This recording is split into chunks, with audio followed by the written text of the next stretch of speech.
Hey guys, good morning. I hope everybody's having a wonderful day. Again, my name is Megan. If you would like to work with me, you can reach out through email, redeemingthebroken@gmail.com. I repeat, redeemingthebroken@gmail.com. Like, share, comment, subscribe. And we also have two Facebook group guys. We would love you to be a part of them. They are Redeeming the Broken and Dead Marriages Redeemed. Come on over to both. I'm on Redeeming the Broken more. I'm more active on there. That's kind of where the Lord has me at the moment, to reach everybody. So if you would like to be a part of it, come on over. We would love to have you. I put reels on there every day as well.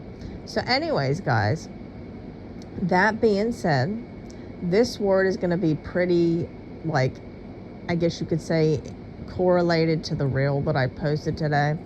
So I wanted to talk today about connection that we have with people. Again, this could be for everybody. Like, I don't like things to only be directed to relationships, because again, guys, if we're idolizing romantic relationships, usually whatever we idolize and we don't perceive as a whole to try to develop, which this is why you see that I'm talking like this now, is I'm trying to get you guys to develop.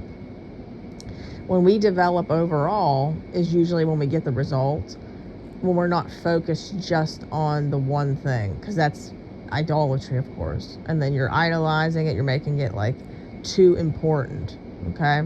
Now, that being said, when you take any dynamic, when you have a connection with your spouse, sorry guys, it's early. When you have a connection with your spouse, when you have a connection with your family members, when you have a connection with your friends, your co-workers, whoever it may be, we don't allow ourselves sometimes to fully, I guess you could say, let go, let loose, have the connection with them, talk to them, let them in, because we have trust issues. We were betrayed in the past.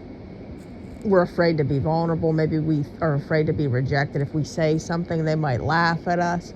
There's so much out there, guys, that causes this. And what we have to understand is, by us not being our authentic self, we never are whole. So if we're never whole, what happens is we are a version of ourselves that is not, I guess you could say, who God called us to be. So then, as long as you're in that mindset, I'm going to be straight up with you, your development's going to keep going, because God needs you to become authentic within yourself. Plus, not to mention, you're actually selling yourself short in just happiness itself. I mean, let's be honest. Why would you want to be in a marriage or a relationship if you couldn't be yourself? A lot of you men don't want to be yourself because you're afraid that if you're yourself, that basically the woman's going to like nag, get mad at you, whatever the case is, okay? And then women, you don't want to be yourself because maybe you're afraid that the guy might look at you differently or judge you or whatever the case is, because women are more sensitive. Oh, gosh. I just keep yawning. Anyway, maybe you guys are yawning now too. It maybe is contagious. Anyway, so you're selling yourself short and you're doing yourself a disadvantage by not being your authentic self. I was just telling a client this last week, believe it or not, you might think like people wouldn't like you by being your authentic self. A lot of people do, because your defenses come down, okay? And you are being more carefree and more like loose, not tense.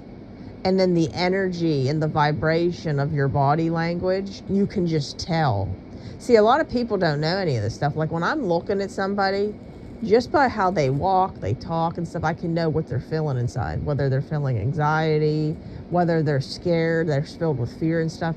People pick up on that energy, guys, because energy is vibration. Okay, God himself is energy, which is why if you look at like how all this stuff intertwines, Notice how when you detach from something is when it comes back. It's because it can sense that energy of the attachment, of the obsession. Okay?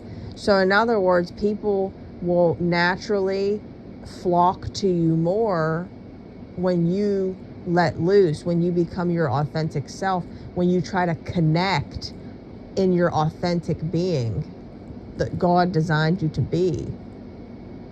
So I hope that this kind of helps somebody to realize that being yourself's the best way. Now, does this mean we shouldn't improve? No. Like, in other words, I'm going to be honest with you guys. A lot of you guys are insecure still, and you're still going through the refining process, and like you don't know how to communicate properly, and you know there's a lot of insecurities and inner wounds that need worked through, but you still need to try, okay, to get past it by exercising your true self. When you exercise your true self is usually when you'll see those inner wounds come up to be able to be triggered to heal. There's a lot to all of it. Again, I would love to help you guys, and I walk people through this all the time to become the best version of their self.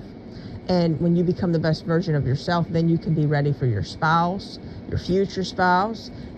People in your life have better family dynamics. A lot of people that come to me, their families are just terrible, and we redo the dynamic. There's just so much, guys, I can help you with. So that all being said, reach out through email, redeemingthebroken@gmail.com. Again, like, share, comment, subscribe. Come on over to our Facebook groups, Redeeming the Broken and Dead Marriages Redeemed, and I will see you in my next video. Bye, guys.